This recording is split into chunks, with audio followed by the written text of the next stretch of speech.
Yo, yo, yo, what's happening? What's good, man? Welcome back to another episode of LaVar Walker Daily Show podcast, man. Sorry I was unable to get to you guys yesterday. My apologies for that.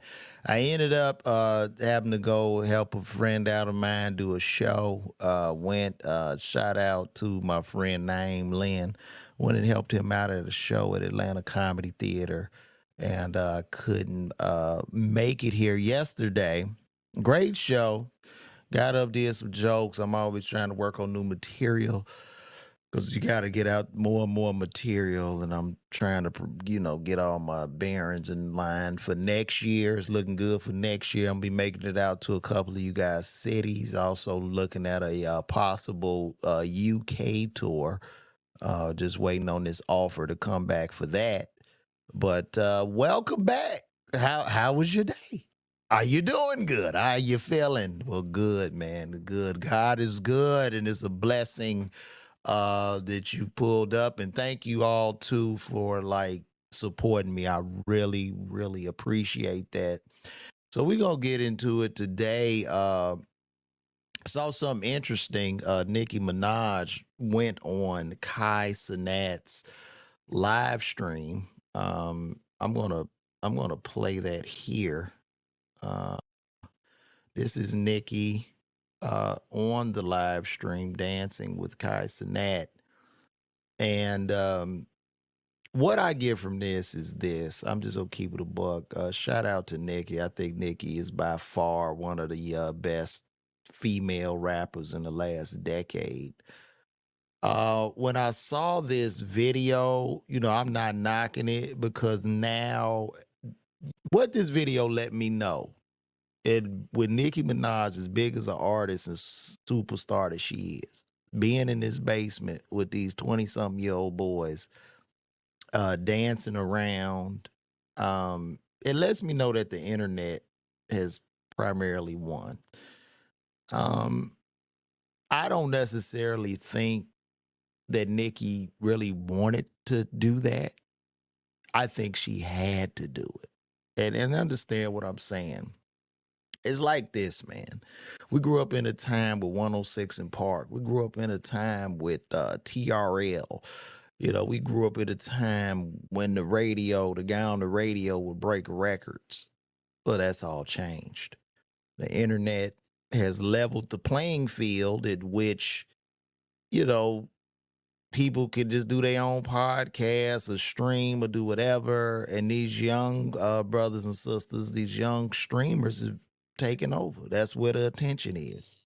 And she has an album, I'm guessing, that she wants to put out. And she basically just had to do what she had to do. Because that's the new 106 in Park. Kai Cenat is the new 106 in Park. The streams and the attention he's getting is insane. And all artists have to let go of this old notion that we're going to somehow go back to the 90s. This is what this game is now. And if you don't adapt, you will be left behind like a dinosaur. I understand. I was arguing with a guy on my Instagram because he follows me, but we have been going back because I did a post where I called out, just a lot of old street guys and gangster rappers who are now podcasters and, just gossiping or whatever they do. Now, I'm not knocking them for making that transition into something positive. I'm just pointing out the obvious hypocrisies in street subculture, and I'm just further proving that the streets are a myth. Now, this guy took offense. He took great offense to it. And what was so troubling and unfortunate was this is an elderly man. He's almost 60 years old. And, he's coming at me and he wants to hold up, I guess, this culture. So he called me a hypocrite because I'm talking about it. But the difference in me and the street rappers is I'm no thug. You looking at a black man with a doctorate degree.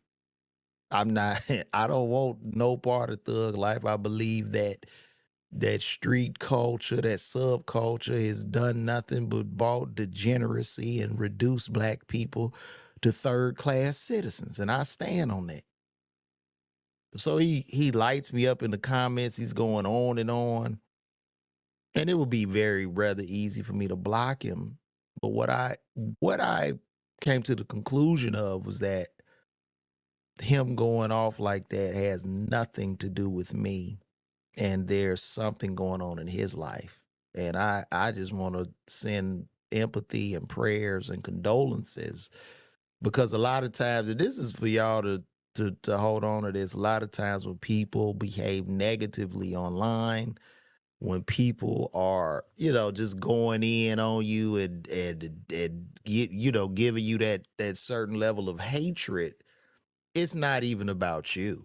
It has nothing to do with you, and it's everything to do with them and their lives. And I understand that. I've been in a dark place. When I was working at the farms, coming out of there, my chest hurting, people getting on my nerves.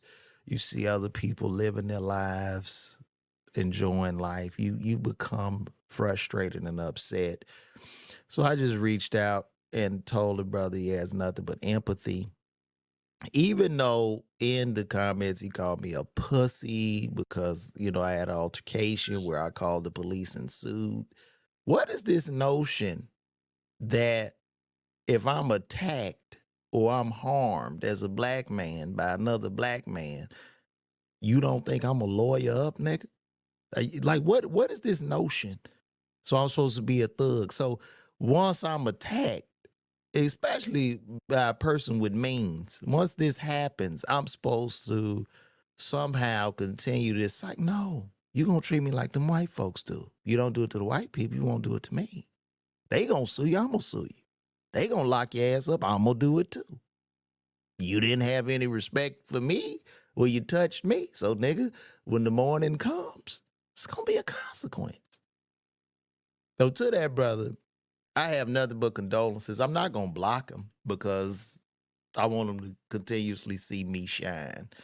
I'm just going to leave him on mute and just not say anything. I've said my piece, and that's what it is. But to Nicki Minaj, my hat's off to her as an artist. I mean, this is the game. This is the game now. This is why Andre 3000 is playing the flute. So Andre 3000 doesn't have to go to Kai Cenat's house to get attention. This is why. This is why hip-hop, that hip-hop anniversary, that 50th anniversary, is not an anniversary. It's a funeral. That's a funeral, bro. No more A&Rs, no more time to create good music. I mean, I know it's good music out there, but it's such a sea and an ocean of so much shit that you can't even hear that good music anymore. So this is where we at right now. It's like, hey, we just all throwing shit against the wall to see what sticks as artists, as entertainers. So shout out to Andre 3000 for sticking to his guns. I'm going to play the flute. By the way, which sold more records than a lot of these rappers. So Nicki's doing what she has to do. It's rough. You a 40-something-year-old woman in there dancing with 20-year-olds. Too big of an artist to do that. I don't know what her management is, but if I was a manager, if I was, behind this, I'd be like, no, you're not doing that. You're not doing that. You're too big for that. You're too big. That's what I would say. All attention is not necessarily good attention, and I don't even think that she's going to pick up any new 20-year-old fans. Your audience grows with you. There's no reason to try to go reach back in time. I think every artist, your window is 10 years beyond your age and 10 years previous to your age. So if you're a 30-year-old artist, your demo is 20 to 40, right? You're not going to get 40 and your demo is going to go from 20 to 50. It's not. You're going to get 40. Now your demo is 30 to 50. It's what it is. We can't try to recreate the wheel or try to somehow appease to children. They're children. We're elders. We have to give them wisdom and discernment, and we can't be trying to capitulate or somehow capture the kid. It's not for them. All this shit is changing. It's changing. It's changing. This whole entertainment landscape is just changing. And like I said, that let me know that the internet has won. The internet rules over everything. If you are an artist, entertainer, quit looking at, I mean, don't ever look at anybody else's ice is colder. If you see somebody being successful with a podcast, do you a podcast. You might not get the views or the listenership they get, but you have to focus on that and growing your own. This is where we at right now. So the internet has created countless millionaires and has created a truckload of opportunity, whether you like it or whether you don't. So this is just what it is. So this is not a diss to Nicki. It's cool. You want to appease to the youth, do you. But, just outside looking in from a fan, it looks weird. That would be like me watching damn near Jay-Z doing push-ups or jumping jacks on Kai Cenat. That's how I see you. Or Kanye, or, you know what I mean? It's weird. But like I said, this is where we're at right now. So it's what it is. Kai Cenat got a big fight. That young man can snap his fingers and 400,000 people gonna pull up. So it's what it is. And we have to move along and adapt. That's one thing about us as humans. We can easily adapt to things. So I'm gonna move right along, man. The good brother Jonathan Majors is just going through it. Recent evidence came out in his trial, showing a video of what actually happened inside of the limo, and we could take a look at this here. And this is from TMZ. You can see Jonathan and the young lady getting out of the van. Jonathan snatches away and he runs. He is running from the lady. He's like, "You get back here. Don't you run from me." Like, "No, leave me alone. Leave me alone. I was getting troubles." He's trying to get out of there. Now, from looking at this video, you would think that how did this even get to trial? Because the man is obviously running for his life. And this woman, she ain't stopping. I mean, she running like the dude on the Terminator, where, I mean, she keeps going. And I mean, he is running like he is running for freedom. If you've ever seen Roots, when Kunta Kinte was going for freedom, that's how he was. Look at this. I mean, the brother is scared for his life. How much more evidence do we need in the courtroom? He's scared for his life. This should be it. This should be it. And you know, when this came out, I was like, I know this brother is not, he's not going to, like, necessarily beat up a white woman in the middle of Times Square. You know what I'm saying? He is literally right. He is scared. Like, it was it's insane to say the least. Also, there was even more footage uh to where they have some footage here which shows a phone call where he was talking to this young lady. Well, let's take a look at that. I ain't got, man, I gotta work on this. I don't have the damn. I don't even have the audio. Let me see if I can pull it up. We're gonna pull it up on here. We're gonna get this. We are going to get this. Pull that up.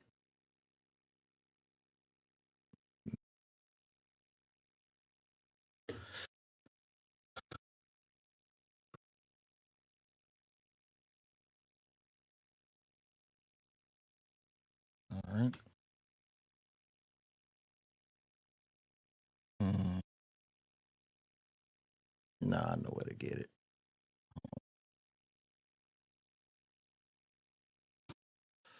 Let's find it, guys.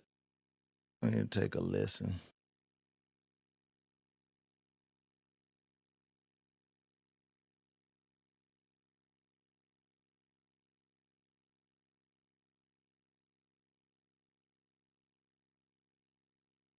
Y'all just give me 1 second. I'm trying to there we go. I know I no, it didn't. No. Let me see.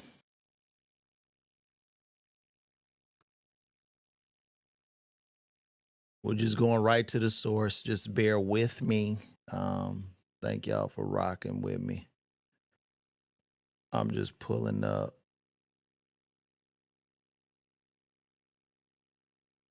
Yeah, this is going to be video of Jonathan Majors telling this lady he wants her to be more like Coretta Scott King and Michelle Obama. Let me take a look here.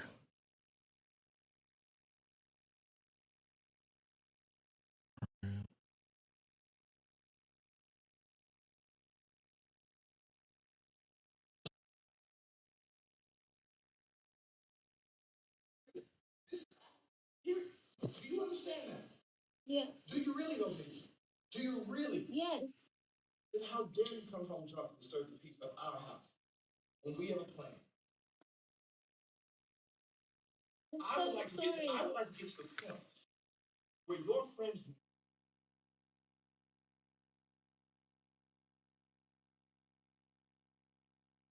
Yeah, I won't.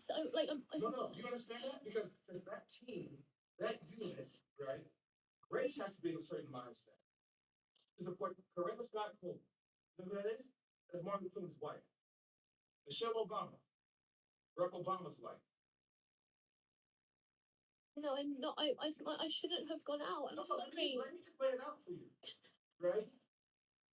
If I am, I'm just gonna say this. My temper, my shit, my trauma, blah, all that said, right? I'm gonna say I'm a great man, a great man. I am doing great things, not just for me, but for my culture and for the world. That is actually the position I'm in. That's real. I'm not going to think about it. I didn't ask for it. I've worked, and that's the situation. The woman that supports me, that I support, that needs to be a great woman and make sacrifices the way that man is making for her and for them ultimately. Last night, 2 nights ago, you did not do that. You did not do that, which took away from the plan, and the plan is everything. If it was just you in the house drunk, maybe I could have swallowed it. Or I would feel bold enough, like, let's go to bed. So I said, I'm just going to bed. I'm not hungry for blah, blah, blah. Because Grace is in here. Why? She was drunk. Why else? She was called by whatever was going on. Fine. Fine. Why he I don't know. It seemed like, man, if you wanted a woman to act like Coretta Scott King, and if you wanted a woman to act like Coretta Scott King and Michelle Obama, well, you could have started at her being black first. That's all I'm saying. Okay. I listened to that conversation.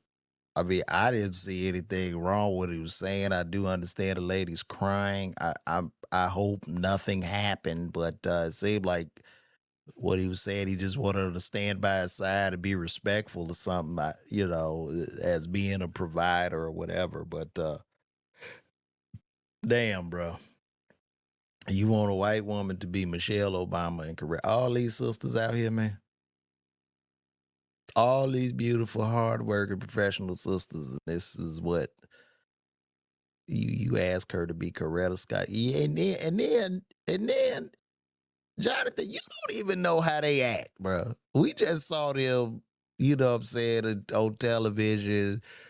It do we all we saw was Coretta waving behind Dr. King. You saw Michelle waving behind Barack. You weren't in the house. You don't know if You know, Michelle could have been chasing Barack like that woman was chasing you.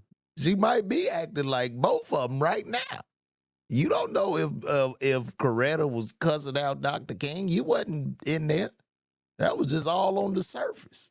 So, man, I don't know. Tell Jonathan Majors to call me, man. This is a very, very tough case that he got going on, and I wish him the way. I wish all parties involved uh, the best, man.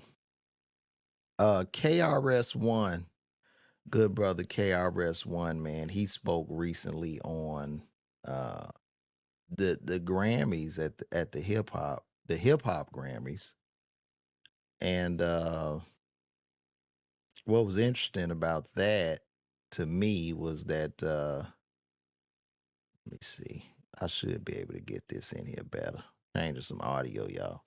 So he spoke on the hip hop, going to the Grammys, and like I said previously in this podcast, to me, the hip hop 50 is not is more of a funeral because I just think hip hop is over. I think it's over with, man. You just got too many people.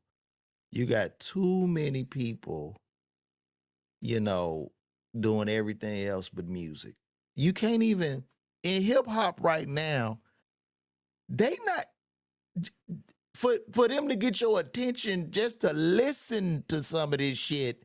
They doing everything but music. You seeing people fighting their baby mama, going to jail. It's insane. It's insane. And then the good hip hop that's out there, I like the young brother Kimmy Ali. Shout out to him.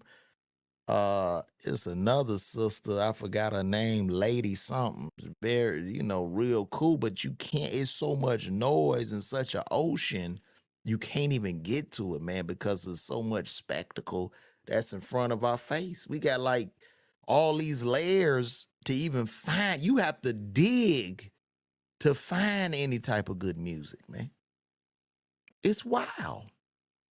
It's wild. So the good brother KRS-One has spoke about that, and I want to see if we could take a look at that. Did I? I think I bookmarked it. Let me see. Oh man, come on. No? Oh, there we go. Go back to home.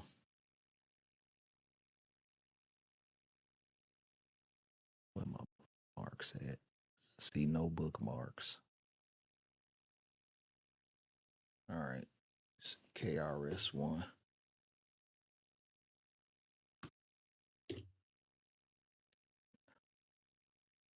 So I was listening to KRS and he really made a valid point in regards to this. So let's check this out. Yeah, you want to call?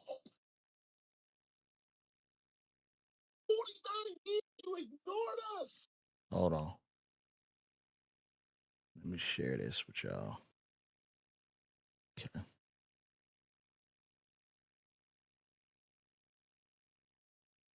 The 50th year. You ignore for 49 years. The 50th year you want to call? 49 years you ignored us. The 50th year. That's when you call. You couldn't even call on 47 and gear it up to at least 50. Okay, at least get us into 47. No. You wait till the 50th year to want to call hip hop's authentic teacher? Nah. You don't get that privilege. I refuse to show up. You ignored him. Let me tell y'all something, man. I got nothing. I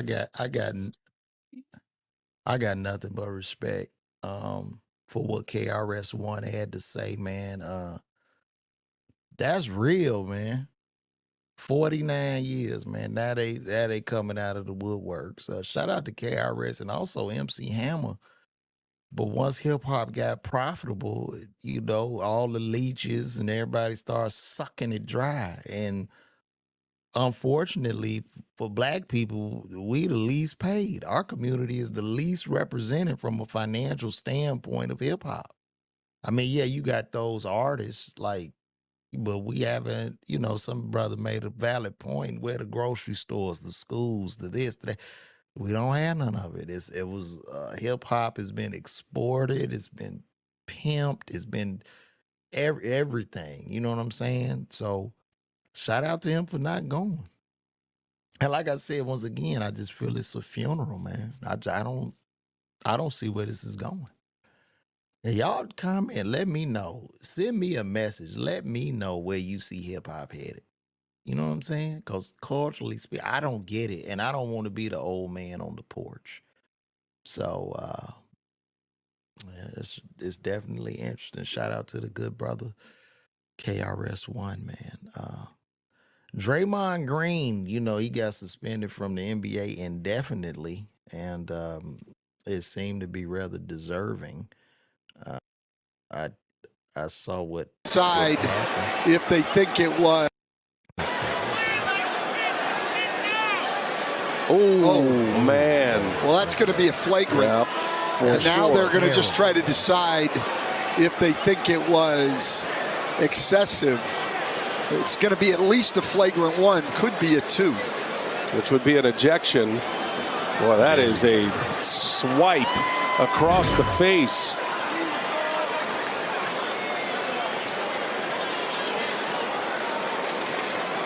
I'm going to guess they're going to get him for a 2 on this one. I think you're right, Coach. I think this may be the last of Draymond Green. We'll see. Players under review for a potential flagrant foul. I have to agree. That was a definite flagrant foul. We've seen Draymond Green do a lot of. He does a lot of dirt. He's a very, very dirty player, bro. Like Draymond Green is like out of the 90s or something. Like he like an old dirty Pistons player. And I did a video about that maybe a year ago because he's always punching somebody or stomping somebody. And then he does a podcast about he looking big and bad and tough. I don't know if he's trying to invoke fear, but I think he's going about it in the wrong way. And the NBA is doing a great job. I go along with them. Indefinitely, I don't know, maybe the rest of the season or maybe 30 games or something like that. But I guess they got to really put it to him because they're going to have to really humble this dude because you're literally hurting people. It's like, shit, at this point, Draymond, just go be a wrestler. Get your ass in the UFC. Go fight Paul Logan because this is where this is going to lead. If they don't let him back into the league, he will be boxing Logan Paul and become a UFC fighter. But them people told you, man. They told you. Because this is not the first time. They have a whole highlight reel of Draymond Green hitting people with elbows, fists, stomping on chest, just doing the most and the worst. So Draymond, bro. Come on, man. You can't, man. And he be looking for it because the side of his lips always white. It's all like he just got through chewing something in his mouth. Always some lint in his beard. He looked like he played musty. And he just comes to fight. But them people told you about 3-4 times. So I don't understand when these athletes don't believe that fat meat is greasy. That was a totally uncalled for. That was totally unnecessary. I mean, you literally and I'm like, why, bro? Like, you're a good player. You hit your shots, you get your bag. You don't. It's just so the sportsmanship. You don't have good sportsmanship. So yeah, sit him down. Sit his ass down. Because nobody wants to go out there. It's basketball. It's not football. It's basketball. You are going to hurt somebody, brother. But I believe that Draymond Green might be suffering from CTE. A lot of times when these athletes act out like that and they do the things they do, I'm thinking there's some type of CTE damage going on there, and maybe he's oblivious to the fact that he's elbowing and punching people, which does not excuse it. It doesn't make that any lesser of a penalty or him being less responsible. Consequences, brother. So Draymond, as you sit out, call me, man, so we can talk about what you did. All right. So also, I've been seeing a trend on TikTok. I saw a young lady talking about HBCUs. As you know, I'm a graduate from a HBCU, but this is what this young lady had to say. Oh my goodness. I got man, when I take this stuff off, we learning today. When I take this stuff off of from where I get it from, I got to pull the sound too. But it's okay, cause guess what? I'm learning. I can pull it up another way though. Y'all just be patient with me, please. Please be patient. Uh,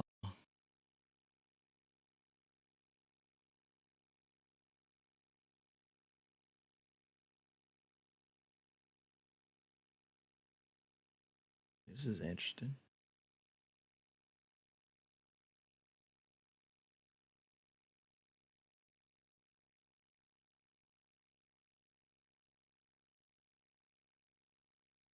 Uh, we're gonna learn this. We're going to learn.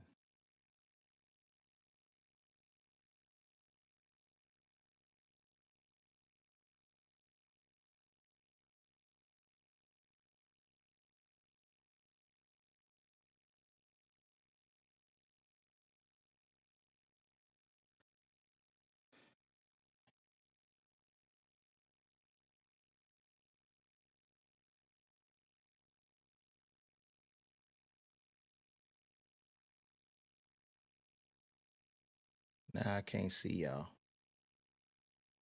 I don't know where y'all went.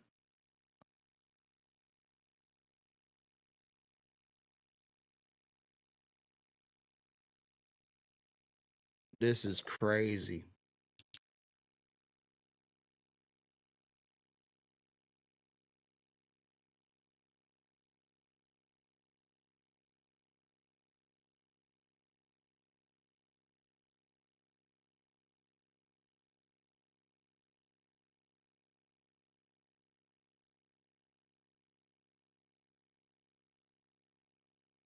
Mm,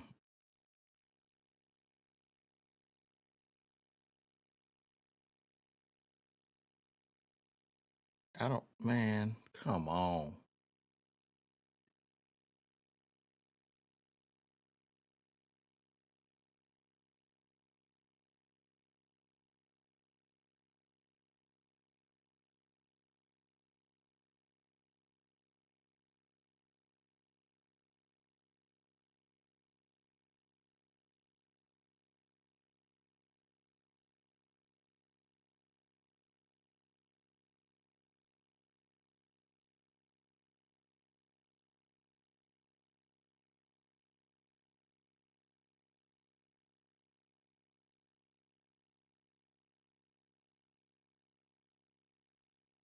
Man, I don't even know where the hell this thing tripping.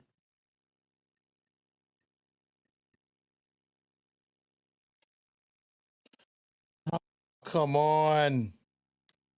Come on. Mm.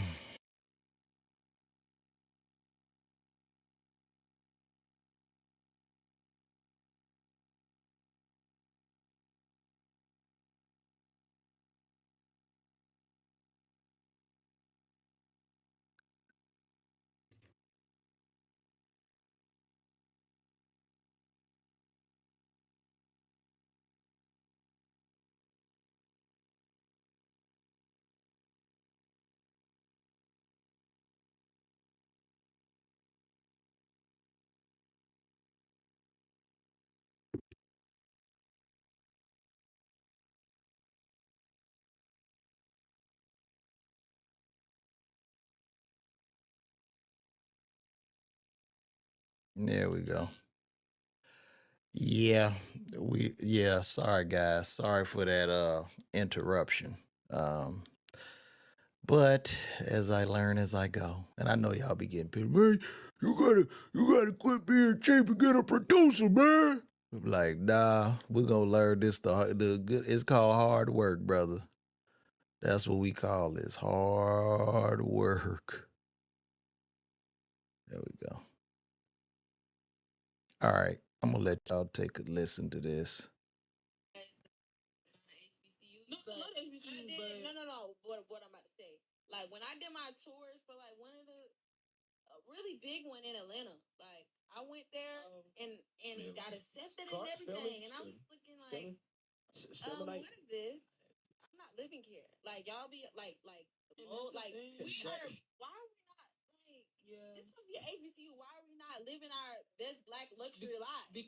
Wait a minute. I gotta rewind that. Let's do this again. Let me do this.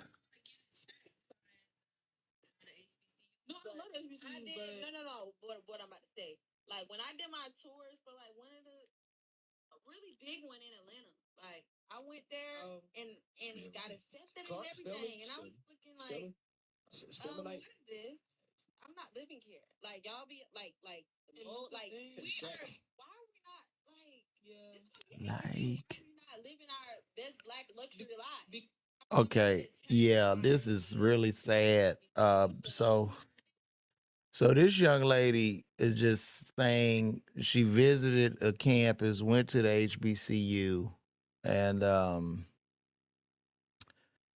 didn't like it. I guess it wasn't luxurious enough. Um, the school wasn't luxurious enough, and I don't know. She seems to be somewhat delusional. I don't know what she was looking. What do you think HBCUs are in penthouses? What this young lady fails to realize is most of our HBCUs, our top HBCUs like Howard University, Xavier University, Morehouse, Spelman, Clark Atlanta, even FAM, they're all in like the hood. You know what I'm saying? But the thing about it is when she talks about how do we live our luxury best life, the HBCU will provide most black people the highest opportunity to live that luxury life after school. And I think it's quite scary for a young lady that's not even in college yet to be expecting some type of penthouse treatment where she has nothing, where you literally have nothing. You're starting your life, you're going out in the world, you're trying to figure it out. Now they said that this young lady ended up going to a PWI, which I believe she's going to regret because culturally speaking, as a black man that went to a HBCU, um, just the support, the love, the friendships, the bonds that I developed, man, I mean, they just far outweigh anything. And going to Xavier University was one of the best decisions of my life, hands down. And I would tell this young sister, hopefully, you go out, you go back and just think about this a little bit more. Just give yourself a little bit more understanding because PWI, you just in the middle of an ocean with no raft, no life preserver. HBCU, you're gonna get that nurturing. And basically, HBCUs were great for me because I went to an underserved inner city public high school. So the HBCU was basically a bridge. It bridged the gap where you're underserved in high school because it's very, very difficult to come out of, one of these public schools in New York, Chicago, and even get into the sciences, become an engineer, a physician, a pharmacist. And that is where our HBCUs take up that slack. And that is also why I'm happy for Deion Sanders, but I did feel some kind of way when he left Jackson State. And with that being said, we have wrapped up this show, guys. Listen, my name is LaVar Walker. This has been another episode of LaVar Walker Daily Show podcast. Please go sign up for my email list. at www.lavarwalker.com. Please go sign up for that. And also check me out on YouTube. I will be dropping new clips, stand-up clips. And man, it's been a stone cold groove. So peace, love, and blessings. And I'm gonna see you guys Monday. Have a blessed weekend and call me. Quit running,